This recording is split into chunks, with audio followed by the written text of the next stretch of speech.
It started with a group message. "We think it's best you step away for now."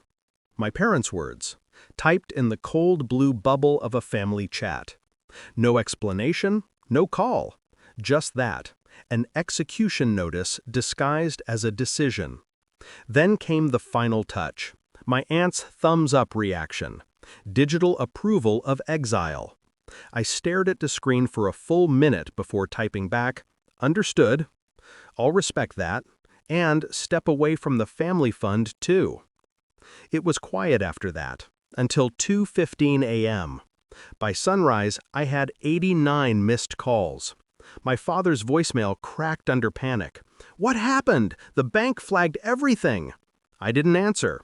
I just texted back, "I'm honoring your decision." That was before they realized everything else I had. Back then, I was the responsible one. The one who made the calls no one else wanted to make, paid the taxes, kept the books balanced. My parents had the house, I had the spreadsheets. When my mother's sister fell sick, I coordinated the treatment. When my father wanted to expand the family investment, I did the legwork, set up the accounts, built the automation. They called me their anchor. They had no idea how literal that word would become. Growing up, I learned that family isn't about blood, it's about leverage. They taught me that even if they didn't mean to. I just learned faster than they expected. The shift began small. Calls that used to start with, "How are you?" began starting with, "Can you transfer?" or "We need to move funds." My brother started making jokes about how I loved control. My mother laughed too hard. My father began taking meetings without me. Then one day, I opened a shared folder I'd created and found a new version of the family fund document. My name was gone from the access list. No one said anything. Not until that group message, "We think it's best you step away for now." They thought they were cutting me off.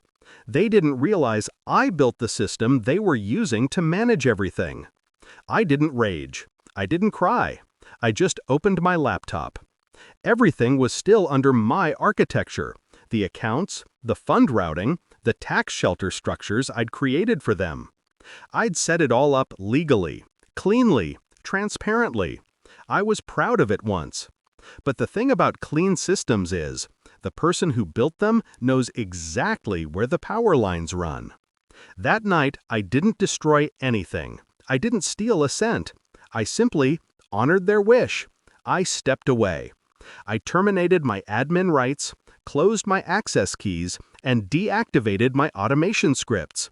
And with that, the system I built, the one they depended on, went silent. Their cards stopped processing. Their transfers froze. Their automated bills bounced. Every lock they didn't know existed closed in perfect synchronization. By dawn, the family chat was chaos. "Dad, the bank's frozen the fund." "Mom, we can't access anything. What did you do?" "Aunt, call her now." I let them sweat. Let them remember every time they made me feel disposable. When my father finally reached me, his voice was shaking. "What happened? The system's gone crazy." I said nothing for a moment. Then quietly, "You asked me to step away. I did. The system doesn't run without me. You can't just—" I didn't do anything. I just stopped doing everything. Silence.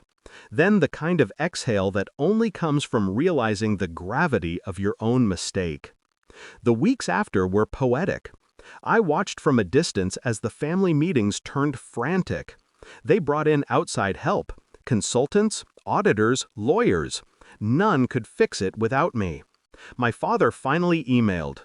Not a word of apology, just, "We need your help untangling this. For everyone's sake." I replied, "I'm honoring your decision." Then I added a line that made him finally stop trying. "You taught me that family boundaries are important. I'm just enforcing mine." What they never knew was that the family fund wasn't the only thing I managed.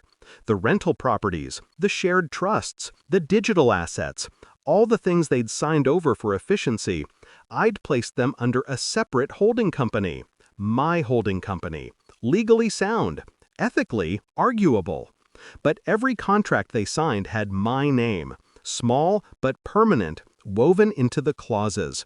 It wasn't theft, it was protection. From them. When they tried to move against me, the lawyers told them what I already knew. Removing me would unravel the entire structure.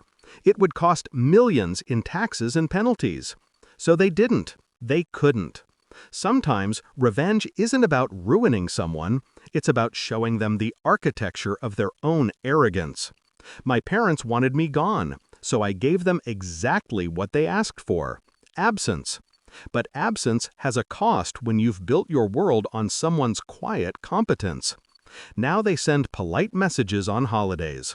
I don't respond. My mother leaves voicemails she deletes halfway through.